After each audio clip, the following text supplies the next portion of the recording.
السلام علیکم ورحمت الله وبرکاته ومغفرته. یو محترم د منصور حلاج رحمت الله علیه متعلق پوښتنه کړې ده چې دا څنګه شخصیت و. منصور ډیر معروف و معلوم شخصیت دی چې په دار کړول سو، خو د دې متعلق لکه ابن کثیر او دغه رنګه ابن تیمیه او صاحب د تاریخ بغداد هغه چې کوم رایه ده یا کوم تحقیق دی هغه د منلو وړ نه دی، ځکه هغه علما و چې د طریقت سره اړخ نه درلود دی. خو د ده متعلق غوث الاعظم شیخ عبدالقادر جیلانی رحمت الله علیه وایي منصور په یو تکلیف کې وولیدی، خو که زه په هغه زمانه کې وایي د دې تکلیف څه به مې ژغورلی وای.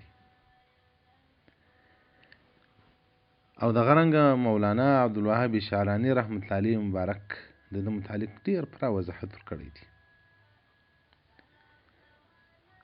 او مولانا رشید احمد گنگوی رحمت الله علیه مبارک فرمایي چې که زه په زمانه کې وای ما د ده د مرګ فتوا نه ورکول او نه مې پر هغه باندې دسخط کاوه، بلکې د هغه خبرو ته یو تعویل پکارو چې ورکړول سوی وای.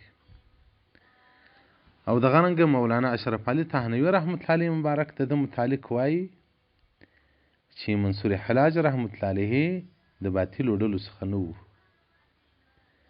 بعضې خبرې چې له ده څخه سوي دي چې د هغو څخه د بطلان یا د غلطوالي وهم پیدا کېدی، نو په هغه باندې هر څوک نه فهیدی د هغه باید تعویل سوی وای، دی معذور و، دی مغلوب الحاله و. مولانا اشرف علي تهنوي رحمت الله علیه پر دې متعلق مستقل کتاب جوړ کړی دی چې هغه 215 صفحې دی، القول المنصور فی ابن منصور. دې ته پوره وضاحت ورکړی دی د ده واقعات، د کوچنیوالي، بیا چې دی غټ سو، بیا د ده د عصر، د ده د زمانې د علماو. نو د ده په اقوالو کې تعویل دی، دا د طریقت مسائل دي.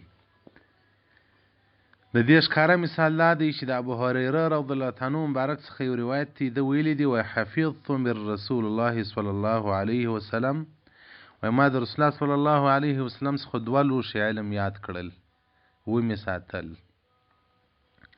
یو مې په تاسو کې نشر کړي. ملک کرر رحمت الله علیه وای وهو علم الظاهر من الاحکام.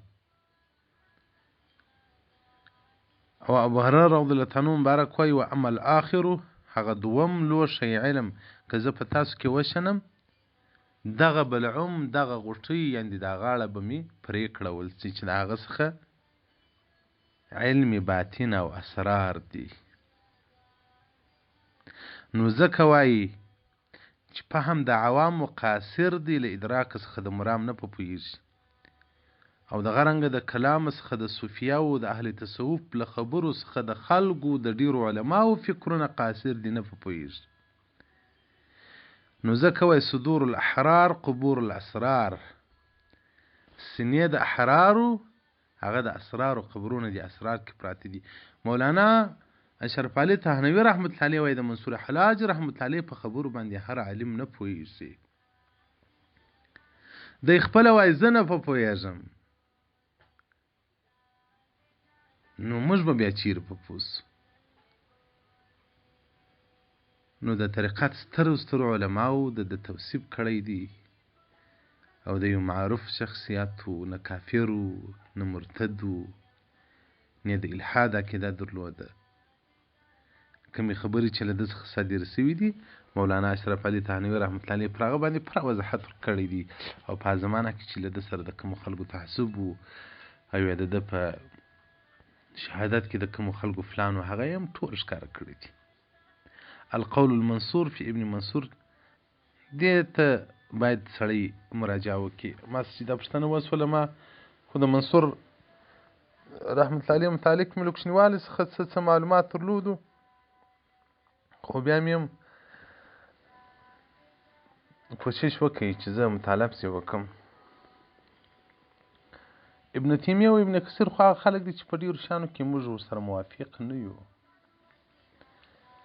او دغه رنګه تاریخ د بغداد هغه کتاب دی چې تاریخ کتاب دی، خو د امام صاحب رحمت الله په حق کې هم هغه تجاوز کړی دی. داسې نو د ډېرو اشخاصو متعلق هغه تجاوز کړی دی. او دا چې هغه مسلم علما دي، منل سوي علما دي، هغو ټولو د منصور حلاج تایید کړی دي، لکه شیخ عبدالقادر جیلاني رحمت الله علیه، مولانا عبدالوهاب شعراني رحمت الله علیه، جلال الدین رومي رحمت الله علیه، مولانا فرید الدین عطا رحمت الله علیه، دي ټولو د منصور حلاج پوره ستاینه کړې ده. دا چې بعضې اسرار ځینې لڅ کړول سول، هغه د ابو هریره رضی الله عنه خبره ده چې ابو هریره رضی الله عنه مبارک وایي که چیرې زه دا بل لوښی علم لڅ کم تاسو ته، زما مرۍ غاړه به پرېسي. دغه روایت د ابو هریره رضی الله عنه مرقات جلد اول صفحه 408 رقم د حدیث 201 کتاب العلم کې روایت کړی دی. نو ملا علي قاري رحمت الله علیه وایي دغه د اهل صوفیاو په خبرو باندې هر څوک نه پوهېږي، دا اسرار دي. نو د منصور حلاج رحمت الله علیه متعلق بس دغه عقیده په کار ده، لکه مولانا اشرف علي تانوي رحمت الله علیه چې راته وایي چې هغه یو ولي الله شخصیت و، د الله دوست و، دا چې بعضې اسرار ځینې لڅ کړول سول او هغه سبب د ده د شهادت سول له دنیا څخه، د ده تګ پر هغه اسرارو باندې و. نو په دې به بیا انشاءالله الرحمن مکمل تفصیل وکړو. یو شیخ مبارک وایي ما رسول الله صلی الله علیه وسلم په خوب ولیدی. علما له هغه علما چې د منصور حلاج متعلق فتوا د مرګ یې ورکړله، دا څنګه دی؟ او منصور ول دواړه پر حق و.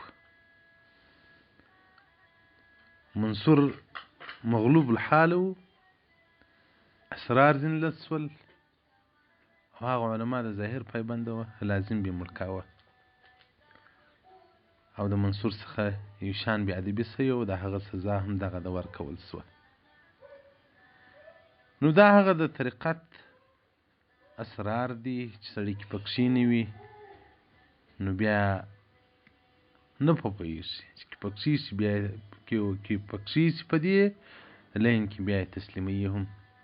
نو بعضې به ډېر داسې خلک وي چې پر ابن کثیر به خطا وځي، ډېر به داسې خلک وي پر ابن تیمیه پر خبرو به ولاړ شي، ډېر به داسې خلک وي تاریخ بغداد پر خبرو به په کتاب باندې به ولاړ شي، خو لیکن هغو ته زه خپل اعتبار نه ورکوم.